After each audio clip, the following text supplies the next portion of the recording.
Apocalipse capítulo 15 é um prelúdio do derramamento das 7 taças da ira de Deus, que contém as 7 últimas pragas e serão derramadas sobre a terra, especificamente sobre o governo da besta e sobre os adoradores do anticristo, ou seja, aqueles que foram marcados na mão direita ou na testa com o número da besta, que é 666, ou com o seu nome. Antes disso, Deus envia 7 trombetas com juízos parciais. Vemos em Apocalipse, capítulo 9, versículos 20 e 21, que os homens não se arrependeram dos seus pecados e das suas maldades. Assim, a ira de Deus será consumida logo em seguida, através das 7 taças. Esses sobreviventes do período das trombetas, conforme o texto indica, serão destruídos na fase das 7 taças da ira de Deus, que correspondem à grande tribulação. A igreja não vai estar na terra nesse período. Ela já terá sido arrebatada e estará nas bodas do Cordeiro, conforme lemos em Apocalipse, capítulo 3, versículo 10. A igreja fiel será guardada da hora da tentação que há de vir sobre todo o mundo. E é importante enfatizar isso, porque muitos creem que a igreja vai passar pela grande tribulação, essa fase de dor e sofrimento que a humanidade vai enfrentar. No entanto, a Bíblia deixa bem claro que não será assim. Quando olhamos para o capítulo 15 de Apocalipse, vemos os momentos que antecedem a ira de Deus. João viu algo muito importante no céu. O texto diz que ele viu outro grande e admirável sinal no céu, 7 anjos que tinham as 7 últimas pragas, pois nelas a ira de Deus será consumada.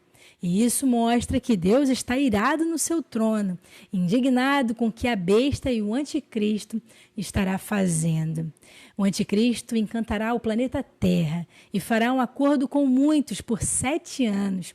Porém, na metade desse período, ele quebrará o acordo e entrará no templo em Jerusalém, que ele mesmo mandará reconstruir para convencer os judeus de que ele é o Messias.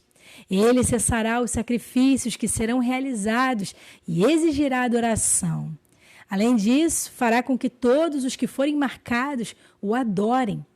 Esse será um período em que o dragão corromperá a humanidade e levantará um governo maligno, contrário a Deus. Aqui vemos que a ira de Deus será derramada sobre todos esses.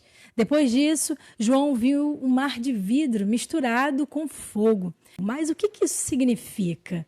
O mar, nas visões bíblicas, significa povos. Aqui o texto indica que esses povos estavam misturados com fogo, o que representa a ira de Deus. Ao lado desse mar de vidro, João viu aqueles que venceram a besta, ou seja, aqueles que não se deixaram levar pelo falso discurso de paz e segurança e que não foram marcados. Ele viu que esses santos de Deus tinham harpas em suas mãos.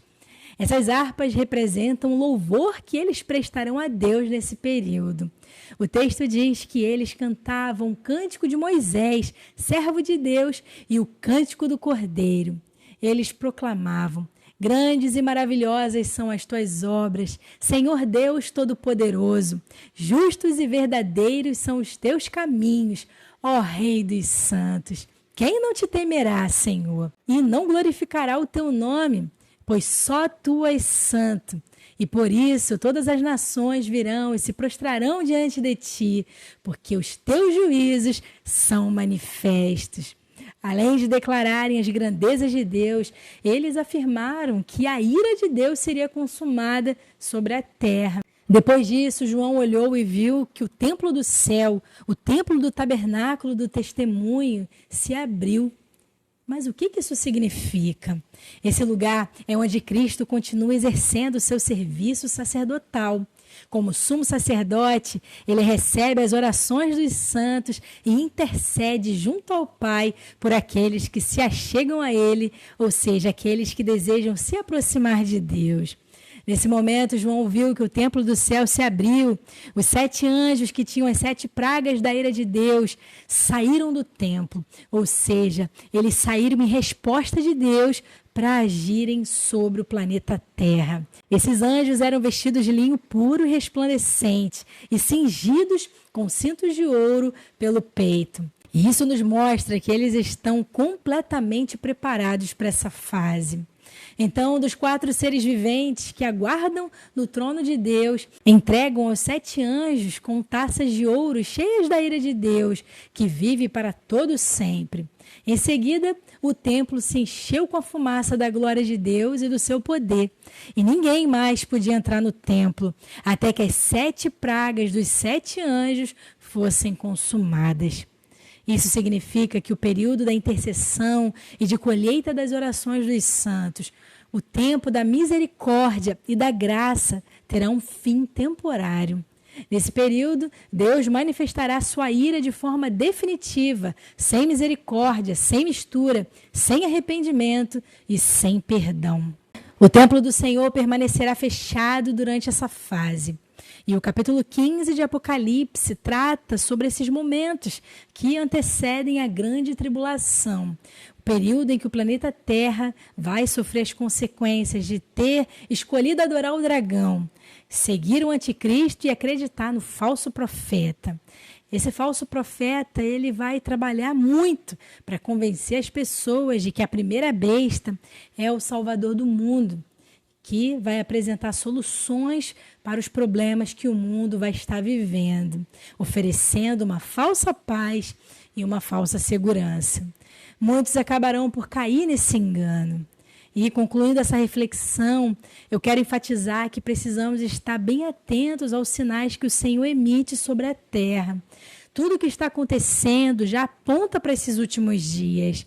A igreja não pode se deixar enganar por aqueles que prometem paz e segurança, pois a palavra do Senhor nos adverte que falsos cristos e falsos profetas surgirão, tentando enganar, se possível, até mesmo os eleitos de Deus. A igreja precisa permanecer firme na mensagem que Cristo a comissionou a proclamar, a mensagem de salvação.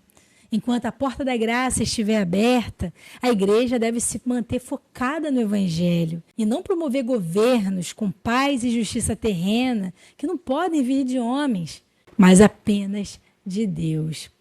A Igreja de Cristo precisa estar unida ao Espírito Santo, proclamando as boas novas de salvação, pois o tempo está próximo e a ira de Deus será manifestada sobre aqueles que rejeitarem o seu chamado.